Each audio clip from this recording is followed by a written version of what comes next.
When I tell people God isn't real, they get emotional. But a 5-minute Google search will tell you the word. God never came from Africa, never came from the heavens. It came from Greece, Latin, and some confused Europeans with smoke and spirits on their mind. Let's break that down. Step 1. The word God is not ancient African, it's European.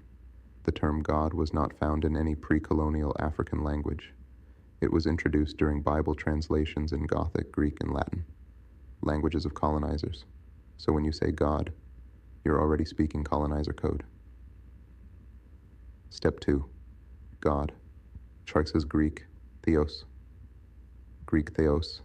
Theos is where we get the English word God. But theos is not even a divine creator. It connects to the Greek verb theo, how to run, theoreo, to look at, to observe. So now ask yourself, why are you praying to a word that literally means to watch or to run? That's not a deity. That's surveillance energy, a colonial eye. Step 3. Latin Deus, Aaron Sky Father. The Latin version, Deus, comes from the Proto-Indo-European Daios, meaning Sky Father, God of thunder, often associated with war gods, not creators of peace or balance. So again, you're not praying to your ancestral protector, you're praying to the Roman war god in a white robe. Step 4. God is tied to pagan holidays and temples.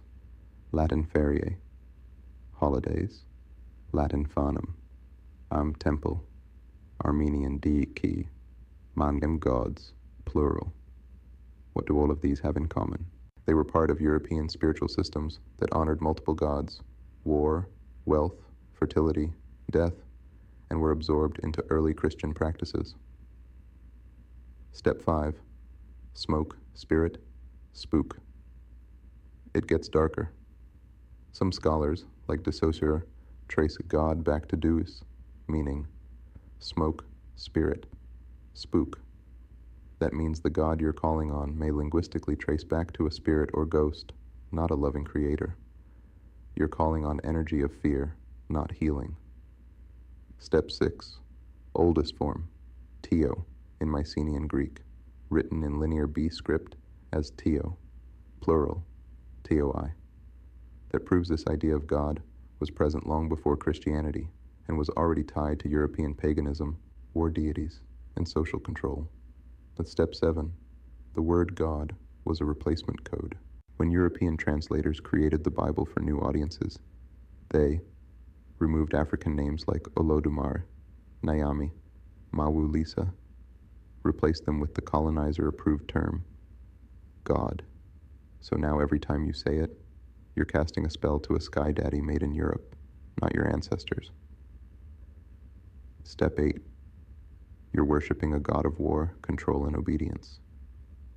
The original gods tied to Daios, Theos, Deus were jealous, vengeful, male-dominant, obsessed with obedience and punishment. Sound familiar? That's your Bible God, not an African concept of harmony, oneness, or balance. Step 9. Your God was imported through chains and whips. Africans didn't find God. They were forced to say God. They were whipped for speaking their ancestral names. They were baptized under fear and violence, and now generations later, we defend the same name that erased us. Step 10. You've been trained to worship a colonial sky god. Let this land hard. You are worshiping a European sky god, translated by Gothic monks, coded by Roman priests, and forced into your culture through war, rape, slavery, and occupation. The God you defend is not African. He was installed, like a virus, to erase the memory of your own power. Final word. You're not worshiping a creator. You're worshiping a colonizer's war god, dressed in a robe and sold as salvation. Jesus didn't die for you. The word God erased your ancestors. You don't need to believe this. You can Google it yourself. The word God is not yours. It's a colonizer's title, born from languages that never belonged to you, and programmed into you during slavery. Time to reclaim your original names. Time to honor your ancestors, not your oppressor's invention.